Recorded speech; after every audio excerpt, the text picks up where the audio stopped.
السلام علیکم ورحمۃ اللہ وبرکاتہ۔ بسم اللہ الرحمن الرحیم والصلاة والسلام علی رسولہ الکریم وعلی آلہ وصحبہ اجمعین ومن تبعہم بإحسان الی یوم الدین، اما بعد۔ خواتین و حضرات، سوال جواب کی نشست کے ساتھ خلیق الرحمن آپ سے مخاطب ہے۔ قرآن کریم کے حوالے سے ہمارے پے در پے سوالات اور ان کے جوابات جاری ہیں۔ آج کی نشست کا سوال نمبر 25 ہے۔ سوال نمبر 21 سے ہماری قرآن کے حوالے سے ہمارے سوالات کا سلسلہ شروع ہوا تھا۔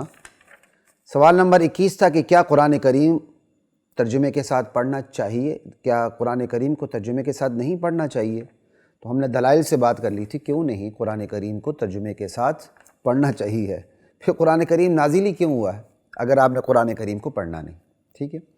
سوال نمبر 22 میں بات آئی تھی کہ کیا قرآن کریم کو صرف علماء ہی سمجھ سکتے ہیں؟ تو ہم نے آپ کو بتایا تھا کہ قرآن کریم کو علماء بھی سمجھتے ہیں اور عوام بھی سمجھتے ہیں، البتہ عوام کا عوامی دائرہ ہے، علماء کا علمی دائرہ ہے۔ اس پہ بھی ہم تفصیلاً بات کر چکے۔ سوال نمبر 23 تھا کہ قرآن کا ترجمہ پڑھنے سے بندے گمراہ ہو جاتے ہیں، کیا گمراہ ہوتے ہیں؟ ہم نے کہا تھا قرآن پڑھنے سے گمراہ نہیں ہوتے، قرآن نہ پڑھنے سے گمراہ ہوتے ہیں۔ یہ سوال نمبر 23 تھا۔ اور سوال نمبر جو 24 تھا کہ جب قرآن کریم کو عالم بھی سمجھ سکتے ہیں اور جاہل بھی سمجھ سکتا ہے تو پھر دونوں میں فرق کیا رہا؟ تو ہم نے دلیل کے ساتھ آپ کے سامنے بات کی تھی کہ قرآن کریم کا ایک عوامی دائرہ ہے، ایک علمی دائرہ ہے۔ عوامی دائرہ عوام کے لیے، علمی دائرہ علماء کے لیے۔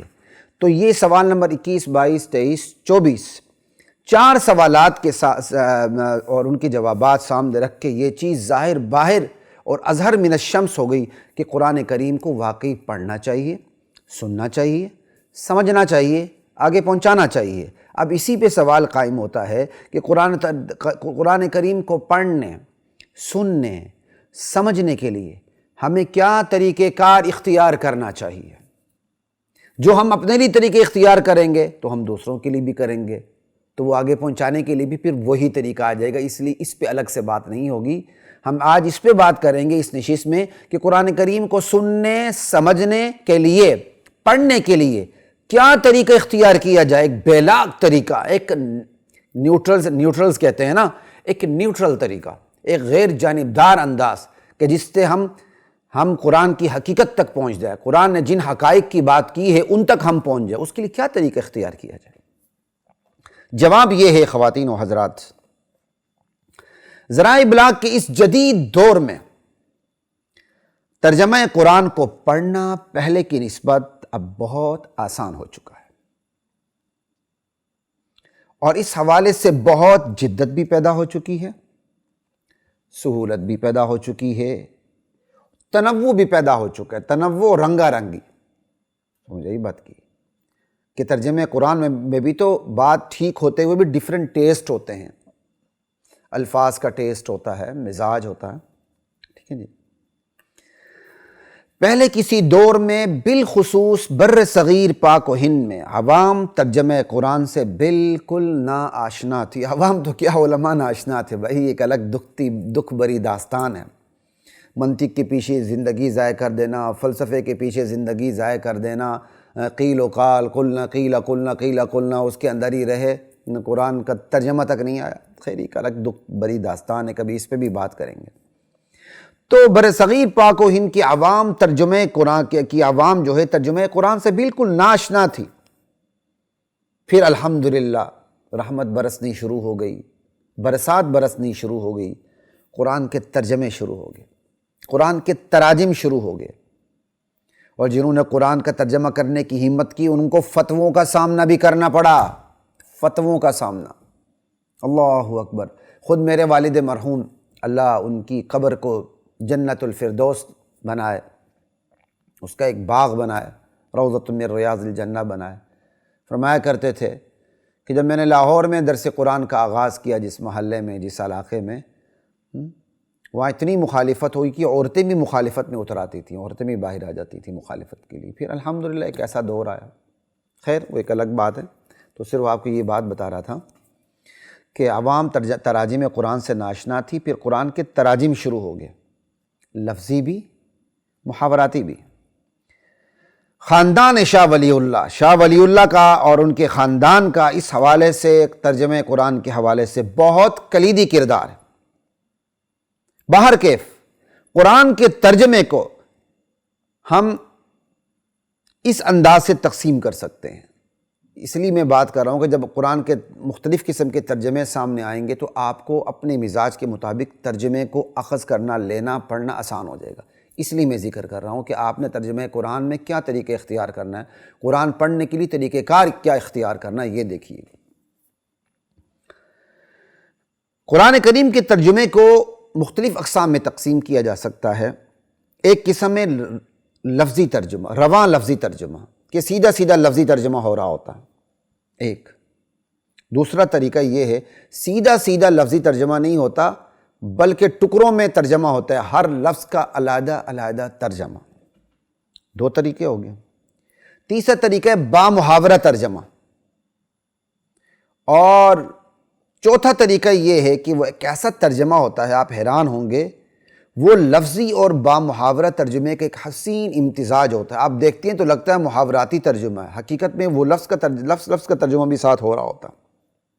ایک حسین امتزاج ہے، اور اگر آپ نے اس حوالے سے ترجمہ قرآن کو پڑھنا ہو تو میں ریکمینڈ کرتا ہوں تسہیل القرآن، یہ فیروز سنز والوں نے چھاپا تھا، اور یہ غالباً انہی کا، اسی خاندان کا جو ہاسپٹل ہے فاطمہ میموریل ہاسپٹل شادمان، یہاں یہ باقاعدہ یہ ملتا ہے، قیمتاً اس کو دیتے ہیں۔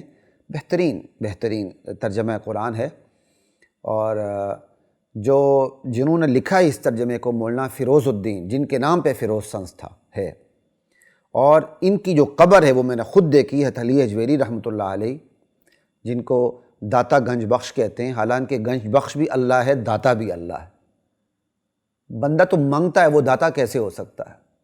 گنج بخش بھی اللہ ہے، رنج بخش بھی اللہ ہے، بہرحال وہ داتا گنج بخش سے مشہور ہیں۔ حقیقت میں وہ ان کا نام حضرت علی حجویری بن عثمان ہے رحمہ اللہ تعالی۔ بالکل ان کی قبر کے پاس پائنتی میں کیا کہتے ہیں باہر، یہ مولانا فیروز الدین کی قبر ہے، ٹھیک ہے جی۔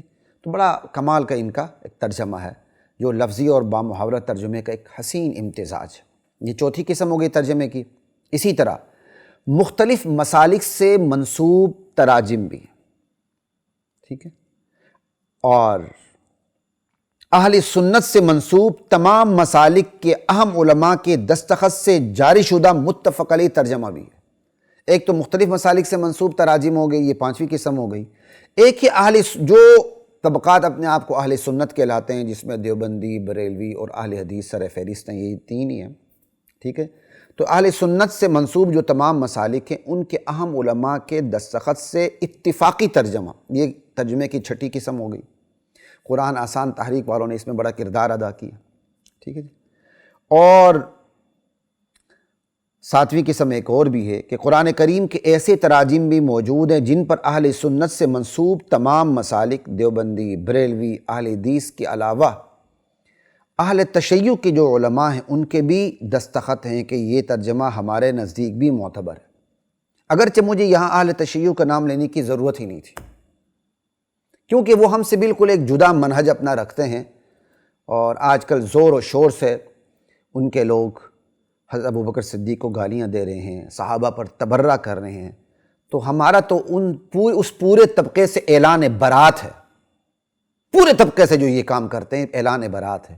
لیکن مجبوراً حوالہ اس لیے دینا پڑا کہ اگر اہل تشیع کے اندر کوئی دماغ رکھنے والے لوگ ہیں کہ قرآن کو وہ واقعی تحریف سے پاک سمجھتے ہیں اور سمجھتے ہیں کہ قرآن سے ہم ہدایت لے سکتے ہیں، تو میں صرف ان لوگوں کے لیے عرض کرتا ہوں کہ پتہ نہیں وہ ہیں بھی کہ نہیں، اگر ہیں تو ان کے لیے عرض کرتا ہوں کہ خدا کے لیے وہ ترجمہ جس پر شیعوں کی بھی سائن ہے وہی پڑھ لو بھائی، انشاءاللہ ہدایت مل جائے گی۔ تو یہ ایک ساتواں ترجمے کی ساتویں قسم ہو گئی جس میں اہل تشیع کے علماء کے بھی دستخط موجود ہیں کہ یہ ترجمہ ہمارے نزدیک معتبر ہے۔ بہرکیف ان تراجم میں سے اپنے مزاج اور اپنی استعداد اور اپنی صلاحیت کی مناسبت سے ترجمہ قرآن پڑھنے کا کوئی بھی طریقہ اختیار کیا جا سکتا ہے، ٹھیک۔ البتہ جو میں آپ کو مشورہ دینے لگا ہوں، اگر لفظ کے منفرد ترجمے سے آغاز کرتے ہوئے پھر آپ رواں لفظی ترجمے کی طرف جائیں، پھر آپ لفظی اور بامحاورہ ترجمے کا جو امتزاج ہے ان ترجموں کی طرف جائیں، پھر مکمل بامحاوراتی ترجمے کی طرف آپ سفر کریں تو آپ کے لیے قرآن کو سمجھنا بہت آسان ہو جائے گا۔ یہ طریقہ بہت مفید اور آسان بھی ہے۔ اور پھر مطلب کیا، سب سے پہلے لفظ کا علیحدہ ترجمہ، پھر لفظی ترجمہ، پھر وہ ترجمہ جس میں لفظی اور محاوراتی دونوں کی رعایت رکھی گئی ہے، پھر مکمل محاوراتی ترجمہ جیسے کہ تفہیم القرآن میں سید مودودی صاحب نے اختیار کیا، وہ مکمل محاوراتی ترجمہ ہے، ٹھیک ہے نا، تو اس میں لفظی ترجمے کی رعایت نہیں ہے، ٹھیک ہے۔ تو آپ لفظ کا ترجمہ، پھر لفظی ترجمہ، پھر لفظی محاوراتی ترجمے دونوں کی جو رعایت رکھی گئی اس میں پھر مکمل محاوراتی ترجمہ، آپ اگر اس طرح سفر کریں گے تو آپ کے لیے قرآن کریم کو سمجھنا آسان ہو جائے گا، اور آپ کو اطمینان بھی حاصل ہوگا کہ ہر لفظ کے حوالے سے آگاہی کے بعد محاوراتی ترجمے کی پہچان ہو جاتی ہے، اور محاوراتی ترجمہ آپ کو پھر سمجھ میں آنے لگتا ہے۔ یہ طریقہ آپ اختیار کیجیے گا، ٹھیک ہے جی۔ اچھا جی،